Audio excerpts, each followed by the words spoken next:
Hello, hello. Welcome back to the L.A.M.E Book Club podcast. My name is Melissa. I'm Ellie. And we are back after a surprise hiatus for a week. I apologize, but not really, because we were having a good time. We were actually planning on, because, okay, we joked on our Instagram, if you follow us, that, like, due to unforeseen circumstances, we're not going to be able to have an episode this week. And then posted a picture of said unforeseen circumstances, and it was just us at Disneyland. We knew about that trip. They were very foreseen. Yeah, they were very foreseen. We knew about that trip. It's been planned for months, but we kept making plans. Like, it screwed up our normal recording day, that trip. And so we were like, oh, we'll do it this day. And then something came up. And like, oh, we'll do it this day. And then what came up is I got sick. Yeah. And then I was like, when I get to your house, I just need to crash. And Melissa was like, so no podcast recording. And I said, hate to do it to the fans, but no. So there were some unforeseen circumstances, I guess. We didn't anticipate you being sick, but we also were like, we just need a week. So we took a week off. Yeah. Yeah. But we're back. You gotta put number one first. Yeah.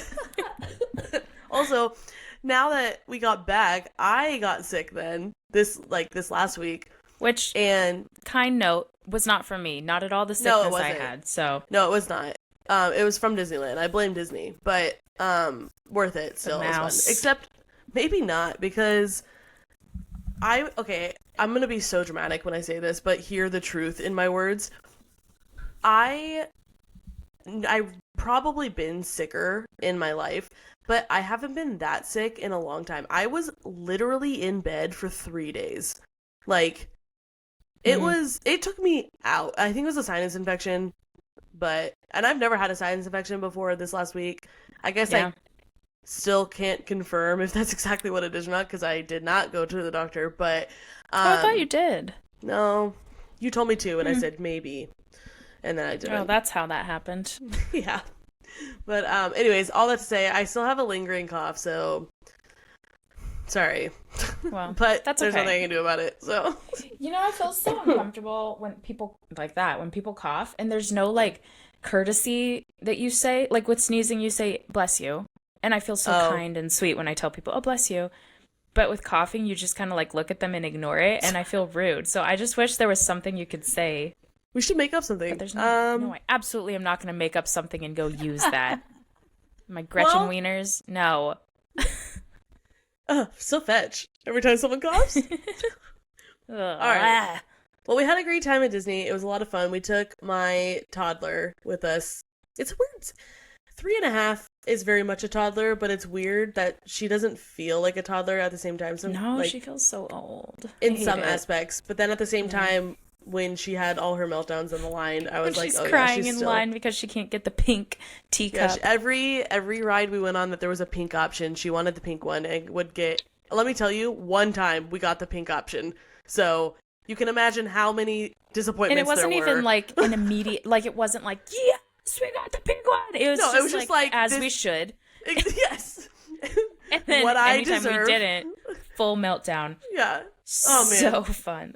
It is so fun.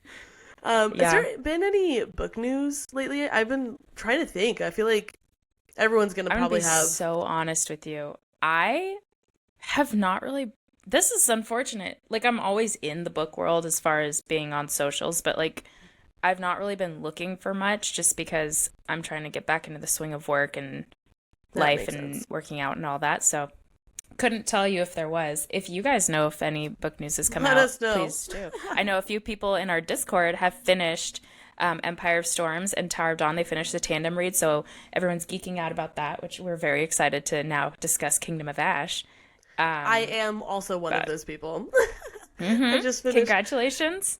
Thank you. I've only gotten 5 pages into Kingdom of Ash, though. I plan to do some damage later today, though.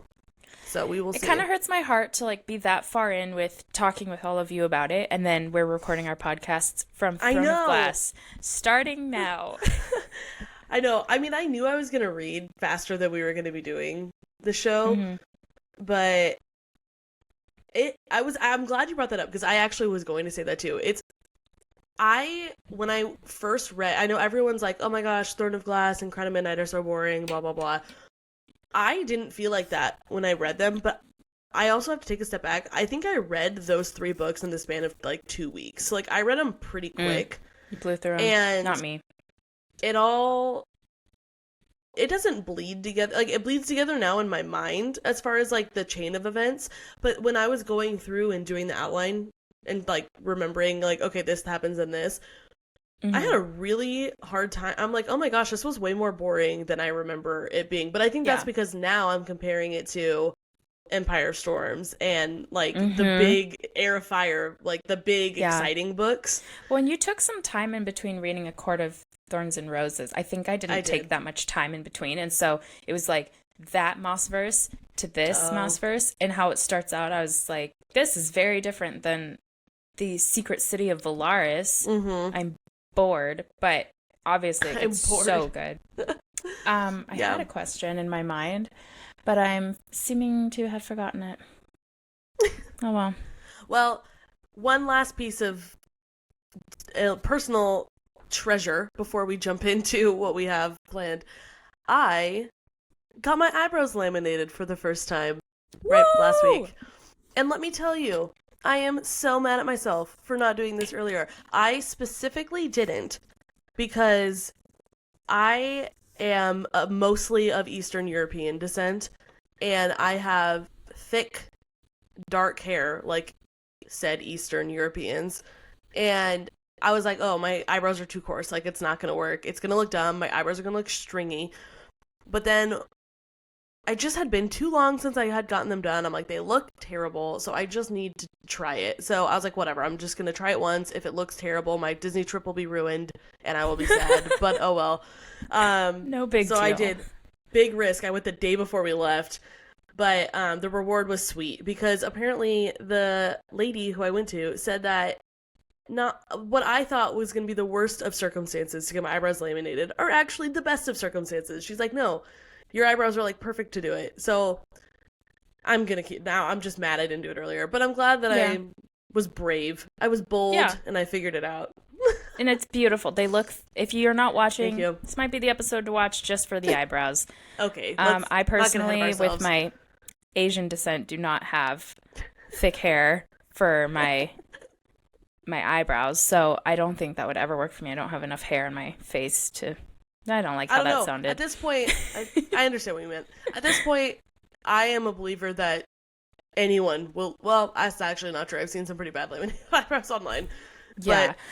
But I looked up horror stories before I went, because I was like, I tried to like talk myself out of it, just in case.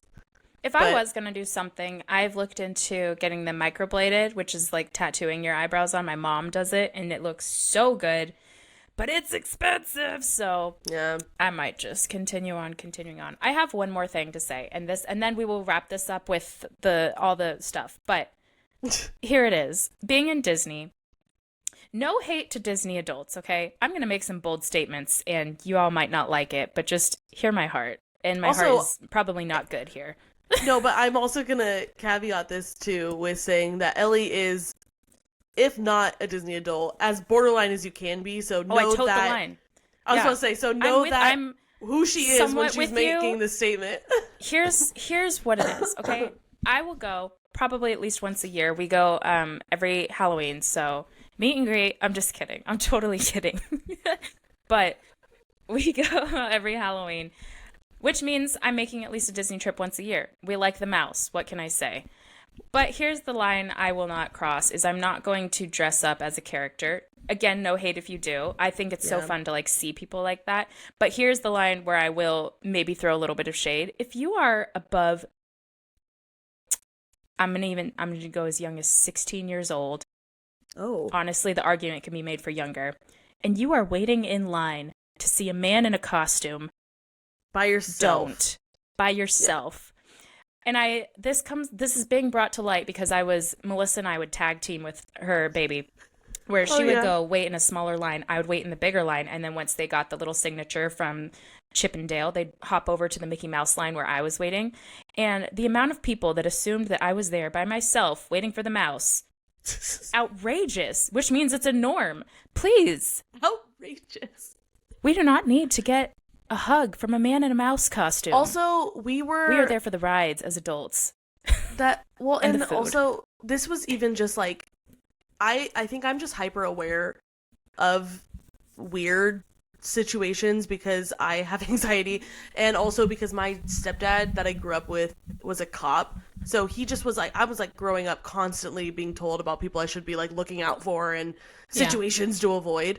But we were in line to meet Tinkerbell, and there was a guy in front of us. Oh well, I thought he was a part of the group in front of him. Yeah. And then we go up, and I tell Holland, I'm like, okay, Holland, we're next. Like, because that group was going. But then the guy stayed. And I was like, oh, okay, well, maybe one more. Like, I'm giving him the benefit of the doubt. I'm like, he's waiting for someone. They're running behind. Essentially, like, what happened, what Ellie said. Like, there was one time where she was in a line, and it was just moving a lot faster than we expected. So we barely made it. But, so I'm like, okay, he's just waiting for someone. No. The man went by himself. And then we watched, and he was like talking to her. He hugged her, like, and then got a picture with her. I'm like, I at least had to be in his 40s. Like, I don't know. Maybe this is too critical, but that was just so uncomfortable for me to watch that, especially in a magical place like Disney, where I'm like, no bad things can happen. It was a quick reminder of how incorrect that is. I don't know. So the moral of the story is Disney, 10 out of 10. Rides, 10 out of 10. Food, 10 out of 10. Meeting the characters, 15 and up, please don't. And that's that. And if you do, I won't say anything. You're still welcome here. No, but I'll be thinking it. You got to be up here. All right. Well, we mentioned our Discord earlier really quick. So just, again, a reminder, if you want to join in on the fun, there is, on our Instagram page and our highlights, we saved the link where you can go ahead and click it to join. So do that. It's a lot of fun. We talk about, there are different channels for each book. So if you haven't gotten to one yet, you can just mute the other channels until you're there. Or if you've read all of them, great. You don't have to worry about any spoilers. But yeah, it's a lot of fun. We've had some good conversations. We've reconnected with some people from high school. It's been actually really cool. And also, if you're enjoying this, please like our stuff. Follow us on Instagram. Subscribe on YouTube. It means a lot to us. It helps our algorithm a lot more, so it gets pushed out. And if you could leave us a comment on Apple Podcasts specifically, because you can't comment on Spotify, that helps boost us a lot as well. We actually just got one too. Ellie's going to go ahead and read. A comment of the week. Okay, this one is titled Book Besties, 5 stars from Celaena's #1 fan. Love that. We do. Says, I love listening to this podcast. Melissa and Ellie are so fun, and listening to these episodes feels like we're just hanging out and talking about our favorite books. Y'all are hilarious and so entertaining. Oh, thank you, Celaena's #1 fan. I, too, am Celaena's #1 fan, so we might have to fight later. I'm just kidding. A duel. A duel for the #1 slot. Just kidding. I'll bow to #2 just because you can left us a nice review. So thank you very much. Love it. All right. So yeah, do all the things if you don't already. But now, Ellie, are you ready to jump into part 1 of Throne of Glass? And I have a small disclaimer, if I may. You may. We've already read and released episodes of Assassin's Blade. So if you are reading the books in order, like a releasing order. Yeah. It goes Throne of Glass, Crown of Midnight, Assassin's Blade, then Airfire. Maybe pause. Wait, not pause? Yeah. Basically, maybe. if you haven't done Assassin's Blade, we're going to be referring to it, so there's going to be some spoilers. So maybe skip until you get to Assassin's Blade. But if you read it how we read it, you're free to go. Or if you read all of them, great. But yeah, just we warned you now, and that's all I'm going to say. So if something gets ruined, I legally am not at fault anymore. So for legal purposes. No, I'm just kidding. All right, okay. Cool. Well, this book, so again, we're starting off the bat with spoiling. This book opens up with Celaena being in the salt mines of Endovier, which is how the last novella in Assassin's Blade ends, is her being taken away. but we know where she's going. So, oof, already, I've said this before, I will say it 1,000,000,000 times. I am so glad I read Assassin's Blade first, because just from the beginning, I'm connected to the story. I'm connected to Celaena. Mm-hmm. I have the background. I understand her love and her loss. I understand her character, her development. So we're starting off strong. Wait. I also really love that. Not love in the sense, okay, hear me out. Hear what I'm not saying. I love that you know you were surprised in Assassin's Blade that Sam died. Like, you didn't know that he was going to die. But in this, she mentions loss. And so you're like, oh, like if you go to Assassin's Blade after, you're like, oh, he's going to die in the end. And so it's like you're prepared for it, but you're not if you read Assassin's Blade first. And I like the surprise. Unless you spoke to my friend Taylor, who called it 6 pages in, so I did kind of expect it. Otherwise, I would not have expected it. But it's fine. It still came. I didn't know how it was going to happen until she really started doing the legwork there, and then I was like, okay, I'm seeing where it's coming. But all that to be said, Ellie, I know Sarah J. Maas started writing the Throne of Glass series when she was like 16, but do you think that she planned for Assassin's Blade? Or do you think it was something that she thought of as she got older as a way for us to love Celaena even more? I have book news. But it just came to mind. But I think, okay, truth be told, no, I don't think she planned for it. And I think that it was almost like a rewrite of the stories, because now she's kind of gotten her groove and realized, okay, this is how I want to write. And that's why Assassin's Blade is so good comparatively. I agree. And she wanted to provide more background to the characters. But according to what she has said, she plans her books out years in advance. So who's to say? Yeah, well, exactly. However, these books were, I would do the math if I knew where I was starting from. I don't know. I know she's in her 30s, but I don't know exactly how old she is right now. But she started writing these books when she was 16. And so who's to say what her creative process was back then? 1. Mm-hmm. 2, who's to say how her creative thought process changed as she got older? And we don't know how, like, I know she started writing these books when she was 16, but was she 16 when she finished too? Like, just because she was at a certain age when she started doesn't necessarily mean that that's how old she was when the book was done too, because they weren't published until 2012. And she was significantly older than 16 at 2012. So, or in 2012. But, anyway, I will die on the hill, honestly. I'm going to take a really, really strong stance on the fact that it was not planned. That she had the thought later and had, like, on how to bridge the gap on kind of I'm going to do some research about it this week. I'll come back, see if I have anything. Yeah, and I don't, honestly, you could even find a quote from Sarah J. Maas herself that says she planned it, and that there's going to be part of me that doesn't believe it. So, just going to throw that one out there. So, Melissa. It is. So, the book news real quick is speculation. There might be more. So, we know that, I don't know if we talked about this. Hulu, or wherever, I think it was Hulu, dropped ACOTAR, the show, which we're all kind of like cheering for a little bit, I think, because it just was not going to be good, and we all know it. Everybody was upset. The fandom was upset. We all see it. But there was a sighting of SJM with none other than Margot Robbie. Now, it's the back of SJM's head, so a lot of people are like, how do you even know? And sources say a close friend of SJM or Margot Robbie said that Margot is a fan of SJM, so they got coffee together. And so everyone believes that this is Margot Robbie and Sarah J. Maas in this coffee shop. Could it be the talks of a show? Could it be just Margot Robbie's a big fan of that feels ACOTAR? Like such a stretch to me. I'm going to be so honest with you. Hey, especially I'm just reporting what I see. Especially, I'm just giving my 2 cents on what you saw on the internet. I would not be surprised if that actually was the two of them together, especially if it's been said by other people that she's a fan.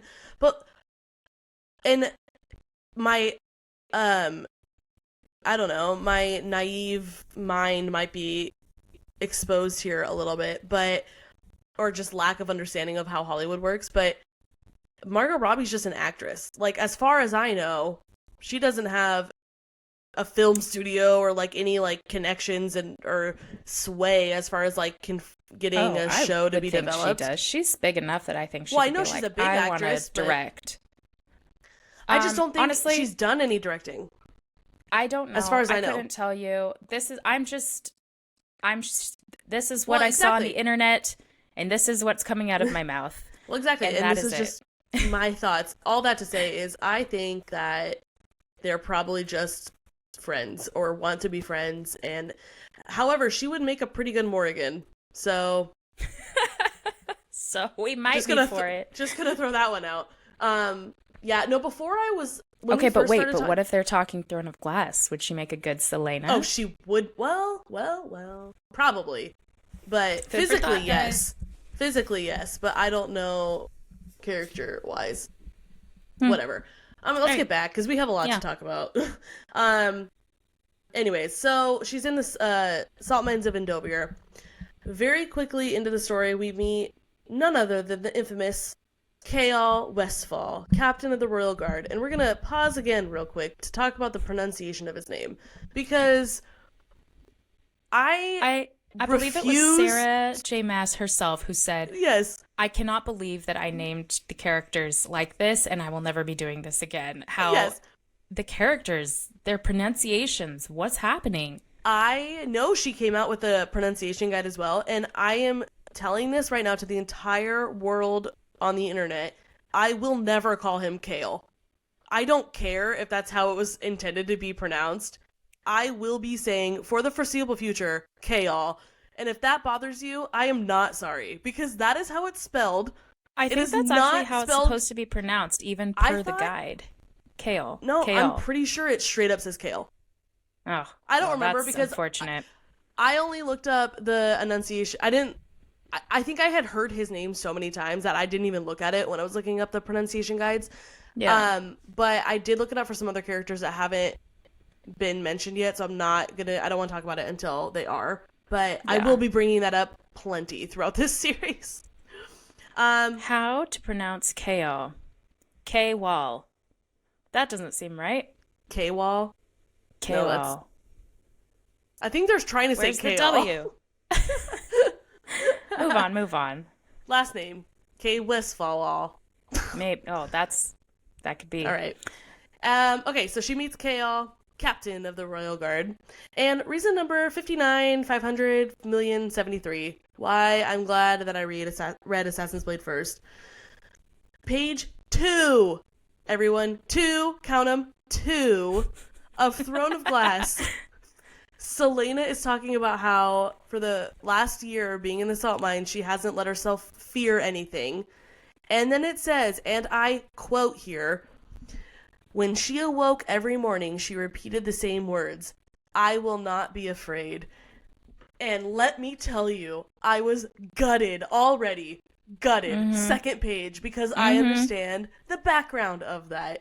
And the weight that carries. And I'm so glad that I didn't have to wait until the third book to remember that she used to say that and be like, because don't get me wrong, that would have been a really awesome revelation, but it just made this book mean so much more to me because I knew it. And I also love how, I will say, because it's easy for me to say this because I know the real meaning of it, but if you don't know the real meaning of it, I almost love how it, like that phrase that I will not be afraid, like could seem even kind of childish in a way. And to be honest, that's even further proof to me that Assassin's Blade wasn't planned, because it wouldn't surprise me if a 16-year-old wrote a book and was like, her mantra was, I am Celaena and I will not be afraid. Like that feels like a very normal thing to write in a young adult book. But then Sarah J. Maas, being the genius author that she is, when she was older, took that and made it into something that's going to absolutely gut your insides. And that's just the genius of her. I'm just goosebumps. Exactly. Like if she didn't plan that, goosebumps to be able to take that to turn it. Amazing. SJM, once again, 5 stars. My compliments to the chef. 5 stars out of 1. You killed it.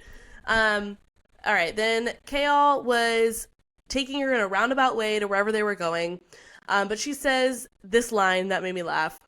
The only thing the intended disorientation had accomplished was to familiarize herself with the building. Idiots.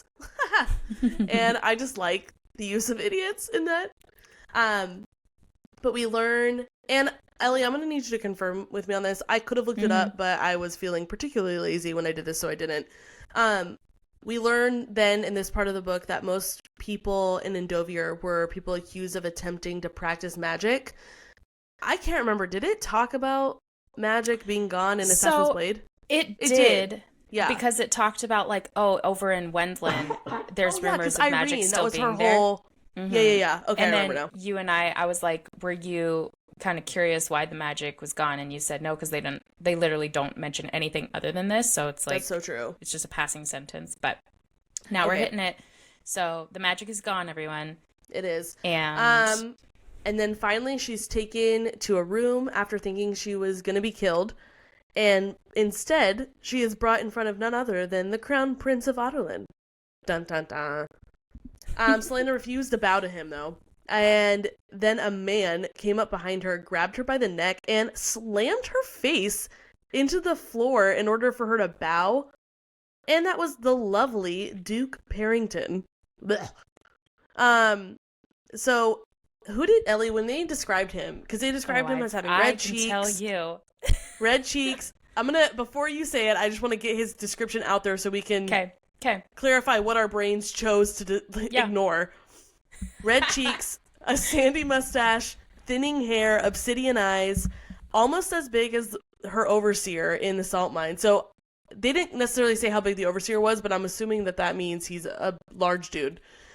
And he wears, this felt like a real out-of-pocket thing, but he wears reds and oranges. All right. So with that, Ellie, who did you picture? And if you say the same thing as me, I'm going to lose my mind. Ladies and gentlemen, presenting the Duke of Whestleton.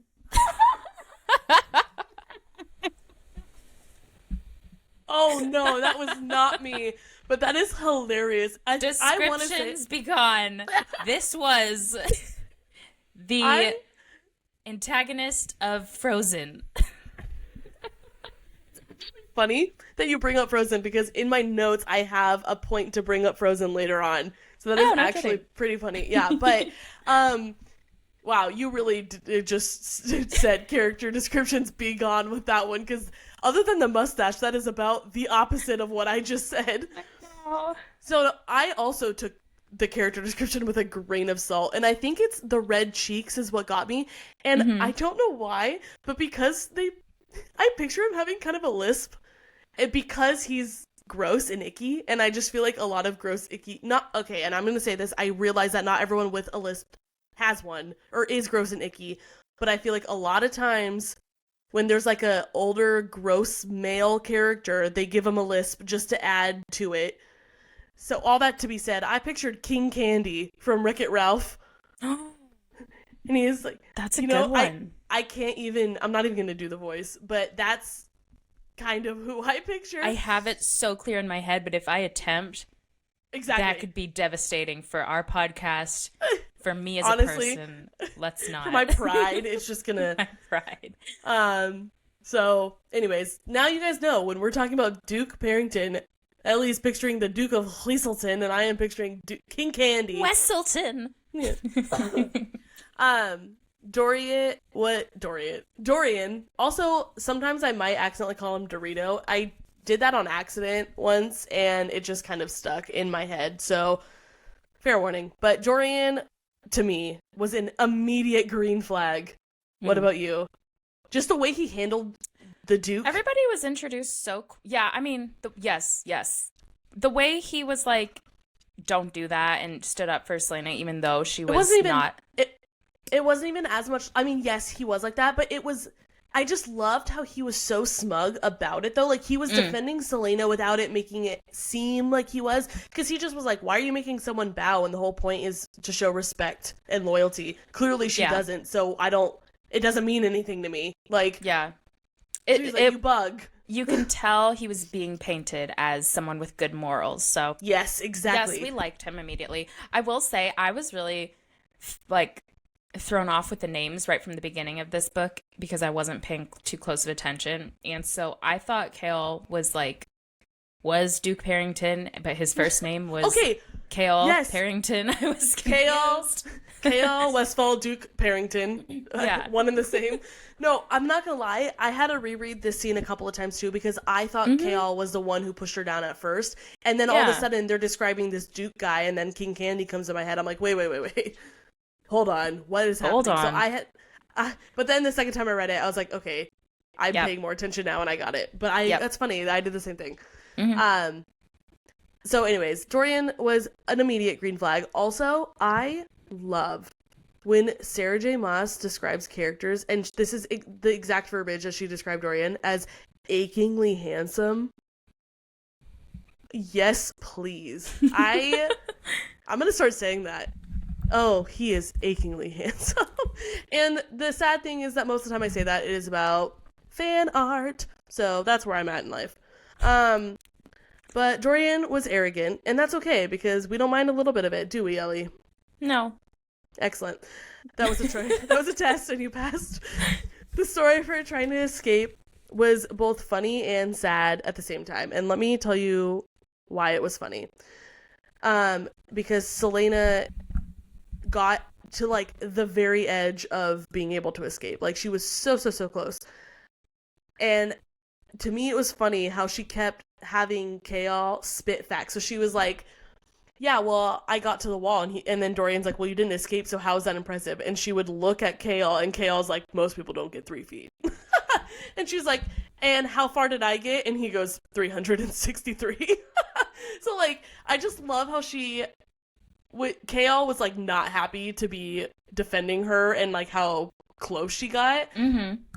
But he was, and it just made me laugh. However, it was mostly sad because it comes out in that she recognized that it was a suicide mission to escape, and she didn't plan on actually escaping, which that was rough. That's just hard. I mean, like, I don't care. It's a fictional character. That's, like, not fun to read about. So that was sad. Yeah. And this is also super random to me. I don't know if anyone else felt like this, but excuse me, knowing that Sarah J. Maas was so young when she wrote these books, there are some nuances that I noticed pretty quickly, and it gets worse as the book goes on. Wait, like what? But, well, her excessive use of exclamation points in this book. Grammar. Like, the story, well, that's the thing. It's not even, like, incorrect. It's just her use of them. Mm-hmm. Like, the story is really good, but it really made this book, and I noticed it in Crown of Midnight, too, and it kind of stopped in Assassin's Blade. So, again, another reason why I feel like Assassin's Blade was an afterthought and not initially. Yeah. I mean, I guess her writing could just get better as she got older, but whatever. Like, the story is still good, and there's still a lot of depth to it for being 16, but it made it feel very young adult to me. Because, like, there's one line where she was like, you buffoon! And there's an exclamation point. And I'm just like, I almost felt ick reading it. But interesting. I mean, I also, like, recognized while I was reading it, like, she's 16. I just kind of, like, kept telling myself that when I was reading. But yeah, I don't know. I don't know if anyone else, like, noticed that, but that stood out to me really early on. And I think that's only because I read her other series first. Like, if I hadn't read ACOTAR, I don't think I would have even thought too much about it. But because I've read so much, like, I have a pretty good understanding of her writing style because I've read so many of her words. So different. Yeah, interesting. It was very noticeable for me. But also that's rich coming from me at the same time. A silly girl in corporate America who overuses it daily to emails to clients and coworkers. Oh my gosh, can we talk about the emails? I literally have to stop, take a look at my email, delete all the exclamation points I used, add in periods every other sentence. That's my theory, is to do it every other sentence so I don't look like an insane person. That's nice. I use them so much that I'm saying that I use them so much that I limit myself to 1 exclamation point per 4 sentences. Otherwise, it would be too much. And there was a time I went through, like, this revelation, I guess, of, like, why why am I choosing to be so nice? Because I feel like maybe people are going to take advantage of it, or like, because I worked in a predominantly male industry when I was at my last job. And so they were all just periods, get this done. Like, no smiley face, nothing. And here I am, like, you got it! Exclamation point. I'll Thumbs do it! up. Exclamation point. Smiley face. Yeah. And I'm like, I'm not going to do this anymore. I'm going to be the man. And so then I did for a while, for like a week. And no change with anybody responding to me. But then I kind of did an inward look. And I'm like, just because I'm friendly and I'm nice, I don't want to lose myself just to fit in and to be more serious. So added right back in those smiley faces. Now I work at a place that's predominantly women, and smiley faces all over the place. I love it. I fit right in. That's so true. And that's the thing. I only like am very aware of that in emails. When it comes to just like messengers and stuff in the company, forget it. All exclamation points, all caps, all the time. Everything I say is yelling. So, but like in an excited way. That's good. Yeah, well, I think in my immediate circle, I mostly work with women, too, so they usually reciprocate. Yeah. But I do it with guys, too, and they just ignore me. Classic. Yeah, exactly. All right, so then, where was I? Oh, yes. Okay, so then after I noticed the exclamation points, Dorian is talking to her, and I didn't like the way this was, like, explained, but he's, like, quote-unquote examining her. He wanted Chaol to have her, like, cleaned before he came in, and she wasn't, and he's, like, trying to see what physical capacity she's in, which then I was like, oof, maybe I gave him a green flag a little too quickly. But we're good, because it was not anything gross. Icky, Yeah, but she admits that she knows what's going on. In the sense of, like, she recognizes that they're just assessing her, and she knows that they want something from her, so she's like, spit it out. And Dorian says he has a proposition for her. He explains that the king... Oops, I wrote the king of Endovir. The king of Otterlin is looking for a champion, and is hosting a competition where 23 of his council members get to sponsor a would-be champion to train in the Glass Castle to compete for a title, and should she win... Do you know what this resembles? Okay, wait, continue, because I see your point next. Continue. Is that what you were going to say? No. Oh. So compete for a title, and should she win, she'd serve him for 6 years, and they even add this, I thought it was hilarious, with a considerable salary, because we know we love a material girl like Celaena. And then after 6 years, she would earn her freedom. And not a bad deal. Not completely, but the concept of the, like, competition and having someone sponsor you made me feel like Hunger Game vibes. I don't know. What were you? Okay. Not me. You know what this resembles? What? Dinner for Schmucks. Bring my gosh. Your interesting person, and they'll all kind of go up against each other. That is hilarious. Okay, also, if no one has seen Dinner for Schmucks, because I feel like that is probably one of the most underrated movies I've ever watched in my entire life. That is your homework for this week. Stop listening to our episode and just watch the movie, honestly. Like, no, I'm just kidding. Keep listening. But Dinner for Schmucks I think that's where our friendship started, right, Ellie? That's like the basis of who we are as a friendship. Yeah, huh? No, it started with Angus Thongs and Perfect Snogging. Oh, you're so right. Also, watch that one. That's so good. We love Aaron Johnson. Pesticides guys here. I'm waving high. All right. Anyways, you're right. Oh my gosh, that's funny. Okay, wow.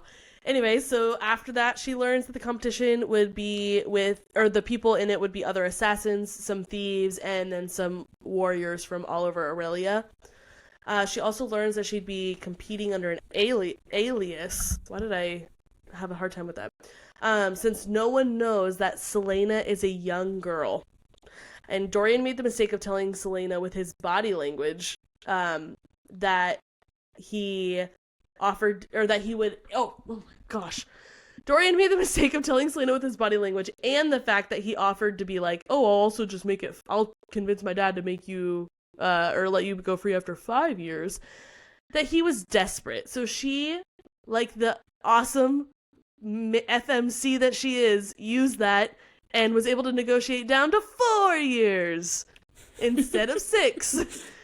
So she essentially, Dorian agreed that after 4 years she'd be able to go free. And honestly, not a bad deal. That's a great deal. I know, Personally, especially considering that's that college. That's We've all so been trapped true. for 4 years. We all have. Oh my gosh. And we were trapped for 12 years before that. So honestly, what's 4? What's 4? I actually would argue that the 4, I didn't even feel trapped. I felt the most free I had ever felt in my life during college. At least at that point. But so true. Yeah, so now we're at chapter 4. So, oh my gosh, this part though, it was really, lots of sad things. It was really sad to read about how Celaena couldn't get comfortable on the mattress that so after this whole conversation, they like let her sleep inside. And because she was so used to sleeping in the mines and just like sleeping on the ground, the material felt scratchy on her skin because she wasn't used to being clean.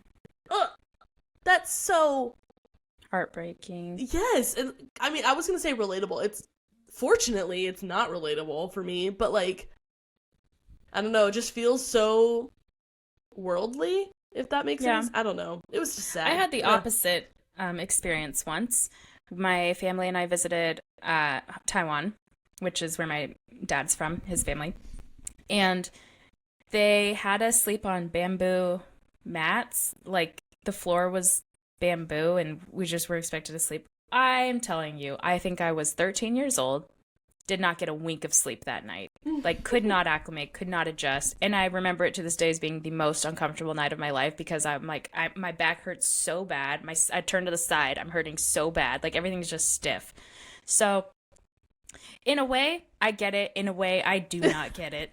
In a way, I get it in the sense of understanding the opposite. Exactly. Yeah, anyways, just sad. And even it mentioned that she wasn't used to being clean and she wasn't used to eating anything other than soggy oats and hard bread, so she threw up the food that they gave her, and I don't know. I just really felt for her. Yeah. But then, like, Chaol found her the next morning sleeping on the ground instead of the bed, because that's just, like, what she was used to. Ugh, broke my heart. Yeah. Alright, so then they get her ready, they're leaving, and you know, Ellie, they say that dogs are good judges of character, and I firmly believe that Sarah J. Maas absolutely had that thought in the back of her mind when she added the little detail about 3 of Dorian's dogs running up to her and liking her and, like, letting her pet them without even... He even says, what, did you give them food? And she's like, no. Like... Yeah. And he's like, do you even like dogs? I'm like, first off, Dorian, we just gave you a green flag. First off, take a step back here, buddy boy. She's just petting the dogs. Like, he's, like, freaking out. Like, not really freaking out, but he's just, like, accusing her of all these things. And it's like, relax. I understand they might not be used to other people or even act like this around other people, but chill. Slow your roll. Her banter, in my opinion, with Chaol, as they started their trip back to Otterland, was very funny. She just kept getting him so wound up. Like, just kept... I think it was funny to me because it reminds me of how I can get my husband going. Like, if he is in a certain mood or something, I know how to just grind his gears. And depending on the situation, it's so funny to me. I don't do it... I try not to do it too often because I don't want to be mean, but sometimes it's just... most of the time it even makes him laugh. Sometimes I'm just going to gotta caveat throw that. a couple jabs in just to keep them on their toes. Is how I see it. I saw this reel. It's too safe. I saw this reel. It's actually from an author. I didn't realize she was an author until the other day, so I want to look up like what books she's written and read them. But the caption on it was like, I haven't trained my husband in a while. And I was confused because she's just standing by her door. She's like, it's locked. And he's like, I don't know what to tell you. It's open. She's like, well, look. And she like does it. She's like, look, it's locked. And then like finally he gets out of the car, walks around to see, and he like opens it and the door opens right away. And she goes, oh, thank you so much. I really appreciate it. And I realized then, I'm like, oh my gosh, I get it. Like she's getting him to open the door for her. But it made me laugh. Like you have to do, like you said, you have to do things like that every once in a while to keep them on their toes. Absolutely gonna do that. Oh to my gosh, I Grant am too. today. You best Probably believe. multiple times, because I guarantee you he'll forget. Oh, that's nice. In doing that, though, we learn that Chaol is 22 and he should be a lord, but he isn't, and we don't know why yet. Celaena, on their journey, notices that Dorian does not seem to care for the Duke, which reinforces the green flag for me. Mm-hmm. We also get more detail about the oak-walled forest, which is what they're traveling through, and how it reminds her of her home, Terracin. So as they stop to eat, some of the soldiers talk about how the forest made them like almost unsettled a little bit, and Celaena then talked about how it still belongs to King Brannon, an immortal fae who was the first king of Terracin and whose realm once encompassed the oak-walled forest. And then Chaol was like, give me more information, and she's like, that's all I know, which is a lie. And he knew she was lying, and I loved it. Then she remembered her childhood and the devastation that the king of Otterland caused in the name of ridding magic. And she also remembered that she used to have abilities before magic vanished, and the memory of having those abilities like haunted her. So I was intrigued by that, because I never was like, realized that they like threw in that tidbit so early. Exactly, I forgot that too. Yeah, there's so many things that you know, and my memory is terrible. I love guessing like I love the game SJM plays with us for us to guess. Yeah, and also Iron Flame and Fourth Wing did this too, but like guess what their powers are, guess how powerful they are, and what might accompany those powers. I love powerful FMCs, or really any characters. I just love like trying to figure out how far does this go. So especially like Rhys, when you know, okay, he's got the shadows, he's got the like, yep.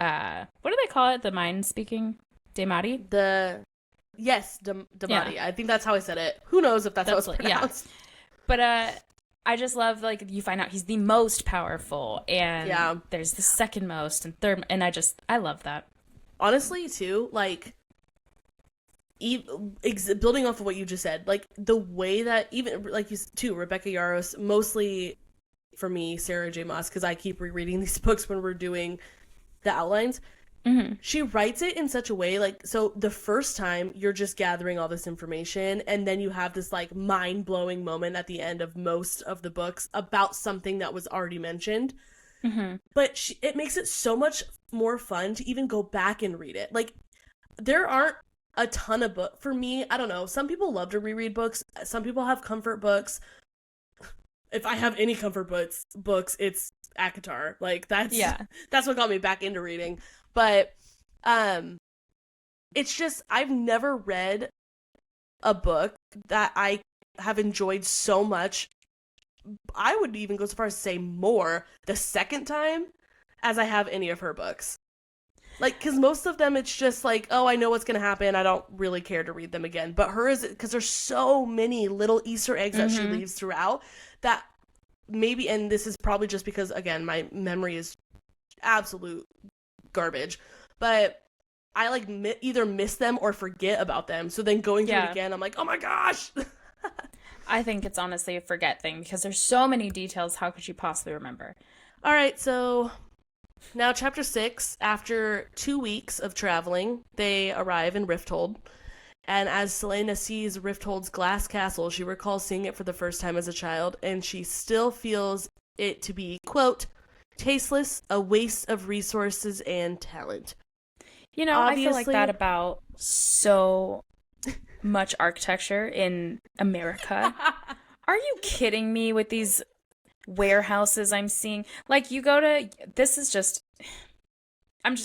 my soapbox, and here I go. You go to Spain, you go to literally anywhere in Europe, and you're going to see these beautiful, ornate decor using styles from Gothic, and you'll see it sometimes. Yeah, you'll see it sometimes in like old cities in America, which is just goes to show they cared about people a lot more back then. But now it's like a dime a dozen. You're throwing up these brick gas stations everywhere. It looks so bad. The power lines that are not buried into the ground but are so sitting. True. I'm looking at them right now.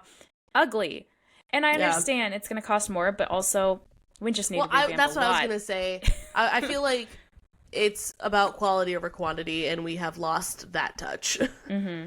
But I saw a post that even said, back when people cared more, even the lampposts were, you go to London, you'll see the lampposts that are just ornately designed with a lot of the Art Nouveau influence of just the curls and it's so beautiful. And here you get a beanpole, one 2x4 stuck into the ground. We're good to go. It's so rough. Let there be light, everyone. Move on. Okay. That's hilarious. That's so funny. Well, not the direction I was going to go in. I guess maybe a little bit, but obviously she's been through some things, and the castle isn't a good representation for the memories of her childhood. Mm-hmm. However, am I insane for thinking that the castle is actually so cool? No, because I also was like, that's so sick how they describe it. And this is before Frozen. So again, I haven't read anything that's ever existed. I have not. Yeah. I realize that she's probably not the first person ever to write about a glass castle. But outside of Elsa, Anna, and where do they live again? Olaf. No. Arendelle. Arendelle, thank you. Where do they live? Olaf. Outside of them, this is the first I'm hearing of a glass castle. A glass castle, and it is just so original to me because knowing that this was written well before movie was even a concept. To be honest, I think Disney might have ripped her off. Just kidding. This was published in 2012 and Frozen came out in 2013, so I looked it up just because I was going to say that and I wanted to check myself. Someone did their homework. I did a little bit. Anyways, but and the fact that she thought it was tasteless and gross even as a child, because it says she recalls seeing it for the first time as a child and she still finds it to be. So that means she thought about that as cool. Are you kidding me? 8-year-old Melissa would think a glass castle was the coolest thing in the entire world. I'd be scared to go. Oh, I would be too, and so was she. In fear of it shattering. But it also mentions the bottom is the original stonework. It's all stone and mortar. Part. Yeah, and then which the new also, part honestly, is all glass on top. And even that so cool. Just makes, I was just saying, mixed media, man. Cool. Makes it even feel cooler to me because then you have the old and the new. I don't know. Yeah. So cool. So she gets to Rifthold. She still doesn't know who betrayed her. Back in Assassin's Blade, leading to her arrest and sentencing her to Endovier. Celaena is such a smart girl, but for that sentence alone, are you kidding me? We know who betrayed you. You know who betrayed we all you. Know. Well, I don't think she just doesn't want to admit it, and she's in denial. But we know. You know. Okay, keep going. Celaena tells Chaol about the abuses she suffered in Endovier, but he doesn't deign a response. That night, Celaena has a nightmare about the mass graves and resolves to win the competition for her freedom, wanting to, quote, never again have anything to do with the rise and fall of kingdoms, which to me was just well, she's going to be at the center of rise and falls of the kingdoms, which, I feel like that's fairly obvious already, but yeah. Very foreshadowing. Anytime it's in the beginning of a book, let alone a series, when a character that is obviously the main character is I just want to be free and live my life and not have anything to do with any conflict. I'm all right, well, you were going to be the center of all conflict. You know who you're describing right now? And a little Myself? plug for Netflix. No. Avatar, The Last Airbender, Aang. Oh my god. Literally his entire storyline. That night, Celaena has a nightmare. I'm not talking about The Last Airbender on this. Shame. It's very good. As Dorian watches Celaena staring at the glass castle, he struggles to reconcile her beauty with her reputation as a deadly, dangerous assassin, and everyone said, amen. I wanted Dorian and Celaena to get together so bad, and my hopes and dreams are coming together. At this point in my story, I didn't know. I think I was okay, I could see them together, but I wasn't gung-ho for it. I think I was open to any other possibility.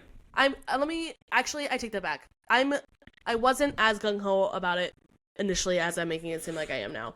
I think I was still a little sad about Sam, and I was sad for her.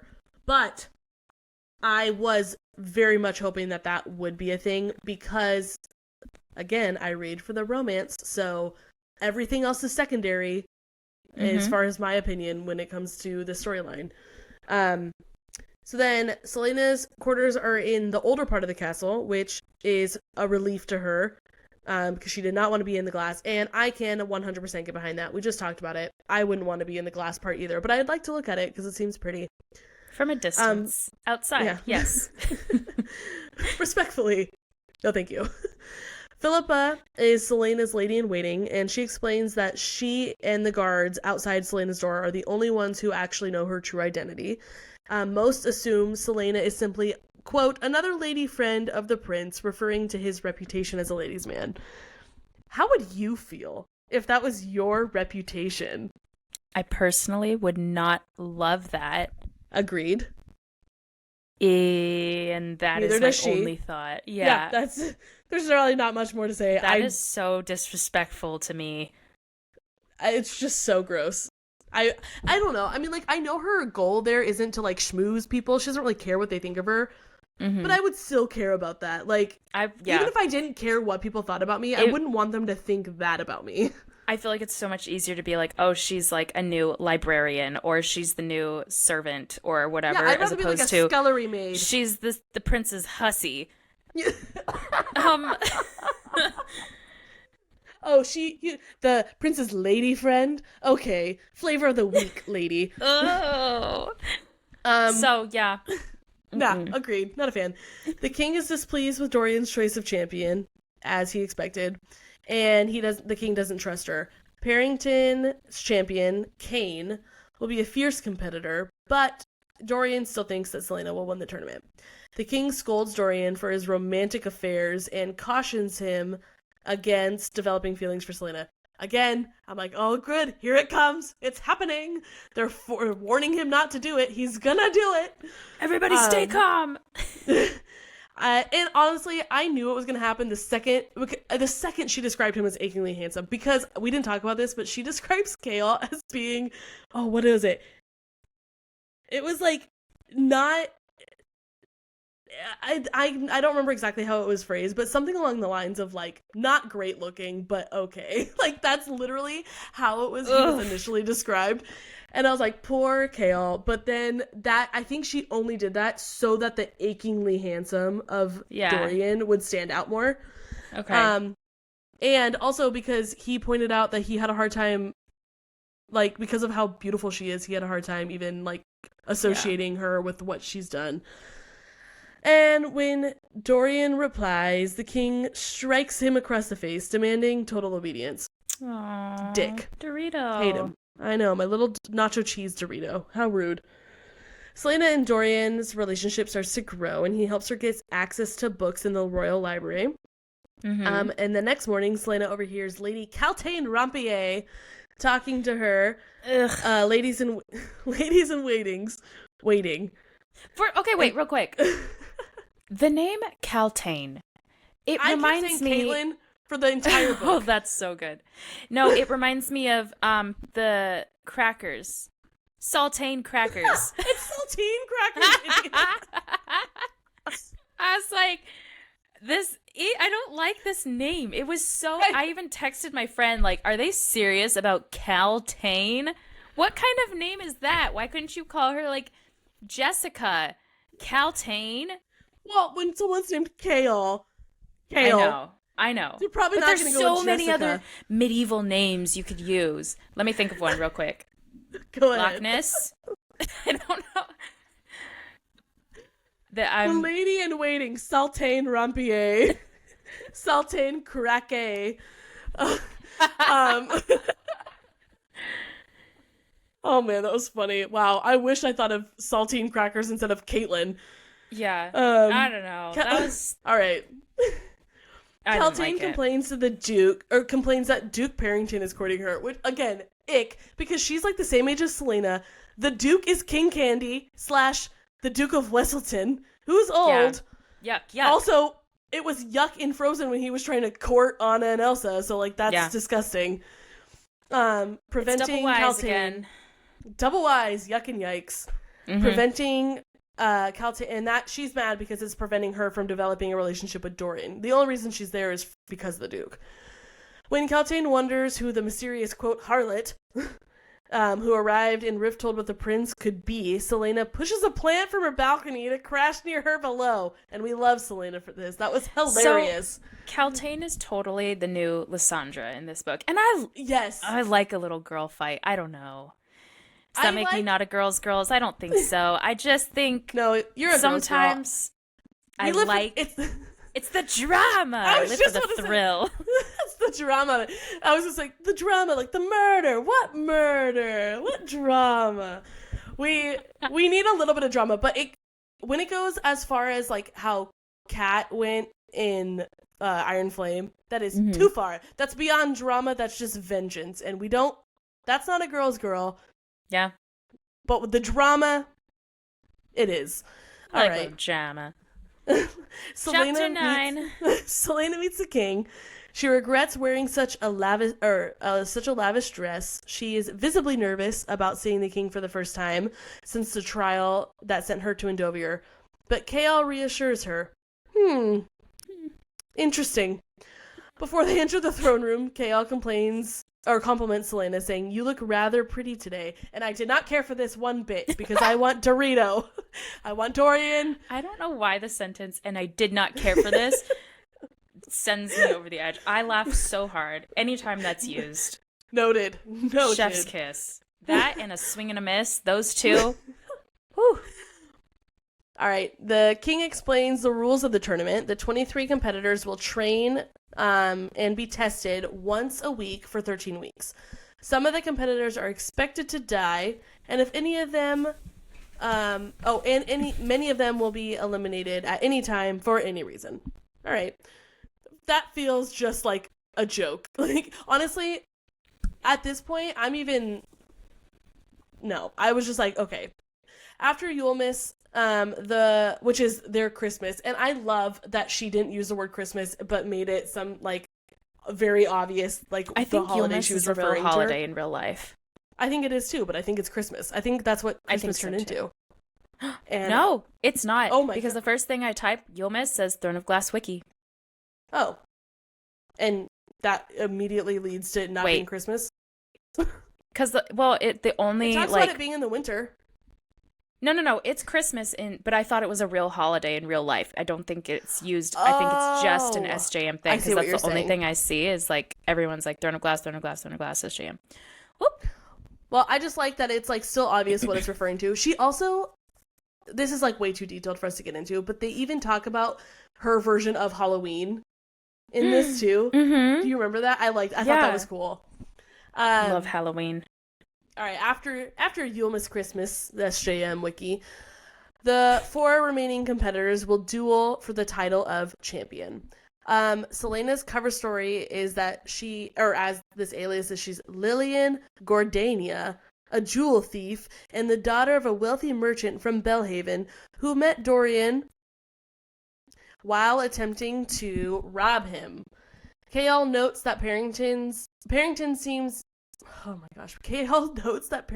seeming interest in Celaena stems from her father's wealth. I'm sorry, guys. I don't know why I'm having a hard time talking this morning. Parrington's a gold digger. He is. Who would have thought? Me. I did. Everyone. You know who else is a gold digger? Whestleton. Which is one and the same. Fits the bill. You know, honestly, who else is a gold digger? King Candy. He just wanted the title and the gold and the status. Mm-hmm. It's all the same. They're all one and the same. They're all... Yikes. All right. In the training room, Cain taunts Celaena, but Chaol warns her not to take the bait. Chaol challenges her to spar with swords, and he trips her and wins the fight, admitting that she is skilled but needs more training. I was like... Cheap shot. Dude, I know. I was going to say, you have to... she is starved, not even at her full potential, and you still have to trip her to beat her.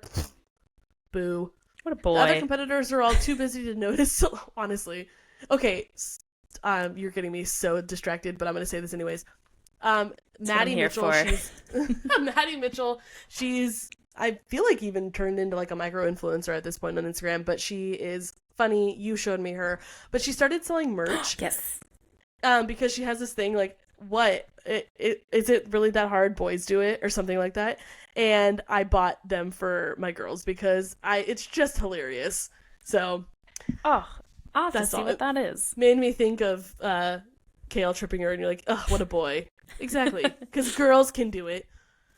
The other competitors are all too busy to notice Celaena, except for Cain, who smiles menacingly. And I knew Cain was going to be a problem the minute they mentioned he was Duke Parrington's sponsor. But I don't know, how did you picture him? Because I pictured him as, I don't know why, but I pictured him, I don't even know this character's name, but he's from, I want to say Hotel Transylvania. Maybe the Addams Family, but it's like an animated series like that, and he's like a brother or a cousin or something, and his eyes are different sizes, and he looks kind of like a house. I'm really not doing a very good job at explaining. But mine, I pictured him as, so I have a clear picture in my head, but I don't know what cartoon he's from. I feel like it's like a How to Train Your Dragon-esque character where he's like scraggly and I get it. Tall and like brutish and I feel like that's built. pretty accurate. But dark hair for sure. Yeah. All right. Brillo, the Royals weapons master and one of the judges, arrives to supervise training and asks all the competitors to introduce themselves. Cain announces that he's a soldier in the king's army from the White Fang Mountains, which we know is a local people known for their viciousness. Celaena is the only woman and introduces herself as Lillian the Jewel Thief, and some of them laugh, which honestly, I was like, what gives? Why are you laughing? Like, hey, what that's gives? so messed up. And I did not care for it. Celaena complains about concealing her identity and her abilities, but Chaol chides her for her arrogance and insists that she keep a low profile to avoid being seen as a threat and increase her chances of making it to the final duel. Again, another Hunger Games strategy, just saying. Brillo sends them along, all on a run to determine their physical fitness, and Celaena is still recovering from Enovier, so she struggles to even stay in the middle of the pack. And is surprised to see Cain at the front because he's so big and muscly, and I agree. After the race, she vomits from exhaustion, and honestly, same. I was not a slave in Endovier for a year, and I would probably still throw up after running. I almost did when we ran our 6K, or 10K. 10K. Running to keep up is the worst. Like, feeling like you have to keep up with everyone around you. Whew. Especially when you're not a fan. Hashtag physically fit. Physically fit. Physically fit. I like how I turned a song into a hashtag. I'm gonna start doing that. No. Yes, after training together, Celaena and Chaol walk the castle grounds where they encounter Cain and I like the beautiful Princess Nehemia of Eyllwe. You're not gonna try that last name? Nope. Yitker. That's probably pretty good. It's probably good, yeah. I think that's right. Nehemia Yitker. Except I will say, I picture Nehemia being like, and I think this is how they describe her, I picture her being like a beautiful African goddess. That's literally what I was going to say. Literally like goddess status. Just gorgeous. Like curl, ringlet. Beautiful. Yeah. I mean, initially I picture her with more like slick back hair and almost like a headpiece, but I could see the ringlets too. But regardless, like, beautiful, rich, dark skin that is like the sun shines upon it. She has like a natural dewy glow. So anyways, all that to say, Nehemia fits in my opinion, but Yitker sounds a little bit too like Nordic. I thought the exact same thing. Wow, we share a brain today. Sometimes, and today is one of those days. Nehemia has a reputation as a leader of the Eyllwe resistance and against the King of Otterland, so my ears perked at this. I honestly had a hard time gauging her at first because she seemed, I was like, I don't know, all the facts are saying you're going to be one way, but you have a pretty strong attitude, and I don't know if you're going to be friends. I mean, I feel like that quickly went away, but for like the first little bit of her character being introduced, I was like, because I wanted to like her, and I did. Nehemia is visiting Rifthold on the pretense of being an ambassador. And Celaena, who learned Eyllwe in Endovier, talks to Nehemia in her language to avoid being understood by Chaol and Kaltain. That was such a power move. I know. I thought that was cool too. When people are bilingual. Yes. Or even more than two. And I just try. But when they don't mention that they are, and then they just start speaking Spanish, and I'm like, jump scare. Amazing. I tried to learn Spanish just to be able to do that to someone, but I am not that disciplined. So if you are someone who speaks 2 languages or more, props. I know, so much respect. I know anyone can learn multiple languages. I'm certainly not saying like that's not an option, but there are absolutely some people that are just like more predisposed to understanding and picking it up. Just how some people are better at math than others and whatnot. I am not one of those gifted with the language learning ability. No, so my gifts honestly lie in the creative world, not the language world, unfortunately. Oh, my gifts lie in pampering myself. So same, but different. No, I have even a hard time like with accents sometimes, and like it is absolutely a personal problem. I've tried so hard to be better. But I can't, and I hate that I'm American and have this problem because I just fall into the stereotype. Yeah, sometimes though, people just like slur their words together too much. Like, especially living in the South, you have a lot of thick Southern accents here, and it's so true. I've gotten used to it. I don't even notice when someone has an accent now. It's so common. But there are some still that I'm like, wait, what? Because the words just get so tied together. Yeah, that's true. That's not even really an accent either. That's just like a dialect of English. Someone not speaking right. All right. All right, so we learned that Nehemia despises Keltane and the Glass Castle. Nehemia and Celaena continue to chat in Eyllwe, bonding over their sense of humor, love of reading, and disdain for court protocols, and also hatred of slavery. Nehemia asks, quote, Lady Lillian to be her companion, and Celaena agrees. Celaena teases Chaol for being distracted by Nehemia, but Chaol insists he is not attracted to powerful women. I felt like that was such a weird flex, like on his part. Like, no, I can assure you, I'm not attracted to anyone who's strong and knows what they want. Like, oh, okay. Cool. I did not like Chaol. I mean, I think he grew on me at one point, but for the most of this series, guys, he wasn't it. I'm not even... I will let my feelings of Chaol fall organically. So at this point, I just was indifferent, I think. Yeah. I think I was starting to like... If I remember correctly, I feel like I was starting to like him. Like, he's not the brute that he initially was, like, when he first grabbed her. Like, we're starting to see him... Because we know Dorian's not the bad guy either. So, and they're for sure BFFs. So... Yeah. Celaena is teasing him, whatever. He says he's not attracted to powerful women. Privately, Chaol notes his growing fondness for Celaena. This is where I was like, no. And reminds himself to be on guard against, quote, something great and deadly concealed within her. I'm sorry. Are we foreshadowing a love triangle here, Sarah? Because actually, even though I don't want him to like her, I always love a good love triangle. I just really, you're a love triangle trope person, huh? I don't hate it. I'm not gonna lie. I'm kind of into it a little bit. I'm like, I will say it's a fine line. It has to be done tastefully. Yeah. When you like all 3 of the characters, then I can get down with a good love triangle. But when it's a love triangle and you're like very obviously not into one of them, I'm like, bleh, no, thank you. Fast questions. Ready? Like lightning round? Yeah, lightning round. All right, go. Edward or Jacob? Edward. Yikes. No. Peeta or Gale? Be it Peeta. Anyone who says Gale, I'm unfriending. That's all I have. That's the lightning round. 2. All right, that was Count them. 2 questions. I know you're Jacob. Were you also Team Gale? No, I was actually Peeta. Okay, good. Yeah, I had a friend who was like, it's not going to be Peeta. And I was like, we'll just wait and see. Because we were waiting in line for the books to come out at the time. Yeah. And guess who was right? Yours truly, baby.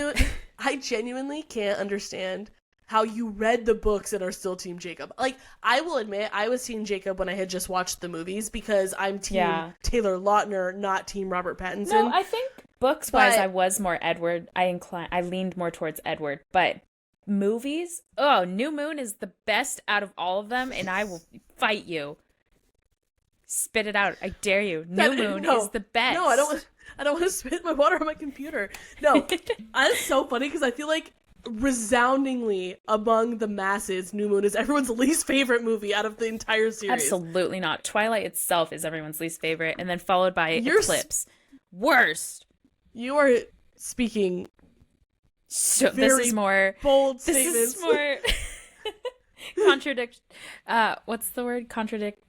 I'm losing my brain. Contradictory? Yeah, contradictory than Disney adults.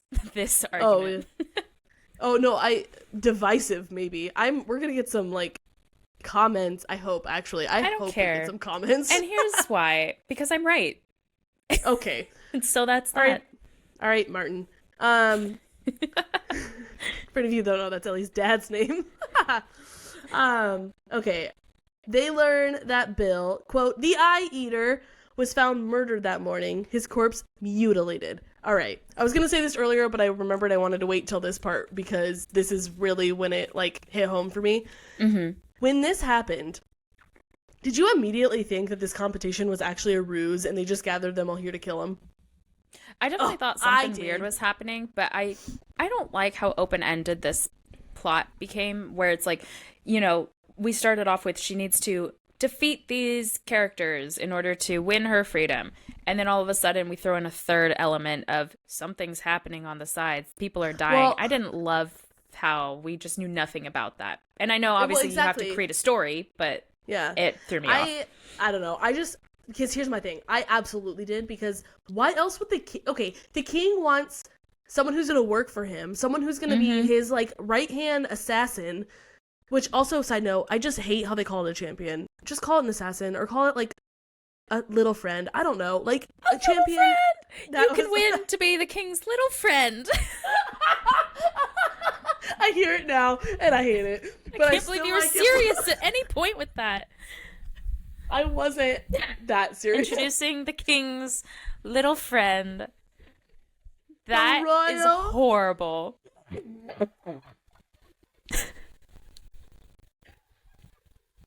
Make way for the king's little friend.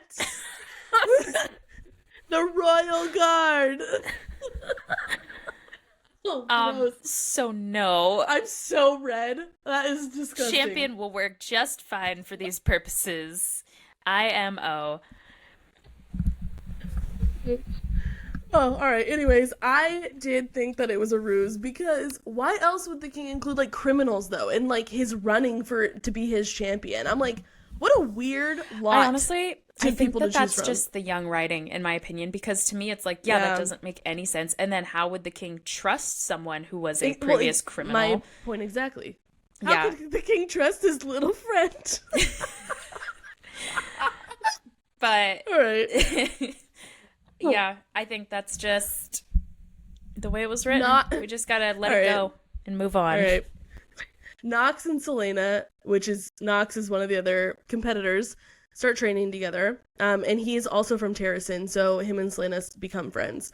In typical Melissa fashion, I immediately was suspicious of Nox. I don't think you were. I think I remember texting you about this, but I was like, Celaena, not the move. Don't have any friends. That's the only way you're going to stay alive. This is Hunger Games. I think I was more suspicious than I let on to you, but yeah. All right. I don't know. Chaol visits Celaena in her rooms, and also I keep adding my own little thing. I hated that they kept calling it rooms, plural. Like, just call it, like, suite or something. Like, I get it, there's multiple rooms in her chambers, or, like, call her chambers or something. Rooms, it just bothered me, but that's very much a personal thing. Yeah. We learn that Chaol's father is a lord of Aniel, another city in Otterland. So when Chaol abdicated his title to be the captain of the guard in Rifthold, Chaol's relationship with his father grew fraught. And that's that on that. The first test is an archery competition, which, with... I'm so sorry, you guys. Ew. Bless you. I'm sick. Thank you. That's fetch. First test is an archery competition in which each prospective champion will get 5 shots at the targets in varying distances. Once again, Chaol reminds Celaena not to show off, and immediately I was like, she's gonna show off. How are they gonna know? They're gonna know.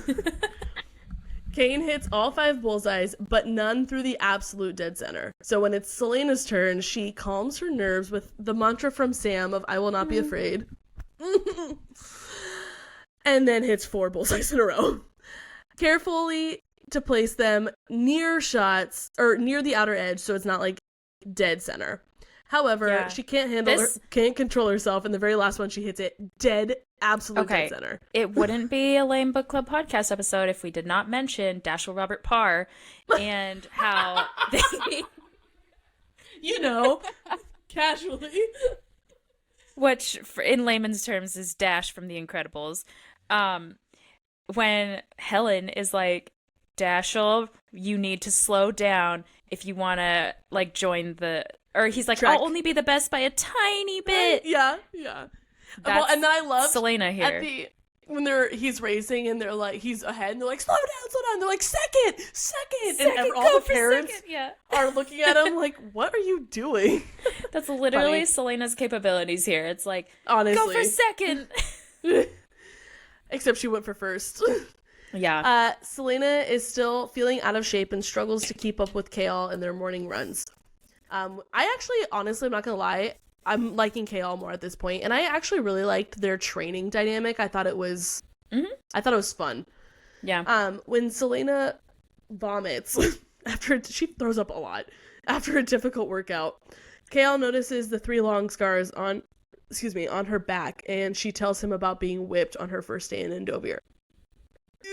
Again, just. Mm-hmm. It's, like, so hard that you don't even want to think about her past. Like, it's just so sad. It is. Dorian's mother, Queen Georgina, tells Dorian that he must marry soon and produce an heir, so he deflects. Love it. And replies that there are no princesses left since his father conquered the neighboring kingdoms. Princess Nehemia is technically unwed, but the queen considers her an unsuitable match. Plus, Nehemia hates the royal family, so what are we gonna do? Not an option anyways. Georgina wishes that Parrington was not courting Kaltain because she thinks she'd be a good match for Dorian, but Dorian wants absolutely nothing to do with her, and I love that that's just like not even an option. I also love that that's like an encouragement from the family, like an expected, well, you should be with Kaltain too bad, but because it again pits Celaena against Kaltain for also Dorian's attention, which Dorian doesn't even want to give it to Kaltain, but she's delusional and thinks, I'm gonna get it. But honestly, at this point, I was anticipating Kaltain being like a little slithery snake and like throwing herself at him and stuff. As Kaltain is did you ever watch Bridgerton? Yeah, did I watch Bridgerton? Please don't say a character that I love. No. It's the girl that like is threatening to out Daphne. Oh yes! Oh my gosh! Yeah. What's her name? Her name is something that ends with in the end, like Jespa or. It's not just, but it's Cal. I think it starts with a C. Kaltain. I'm just kidding. That was on the tip of my tongue. I'm not gonna remember it, but I know exactly who you're talking about.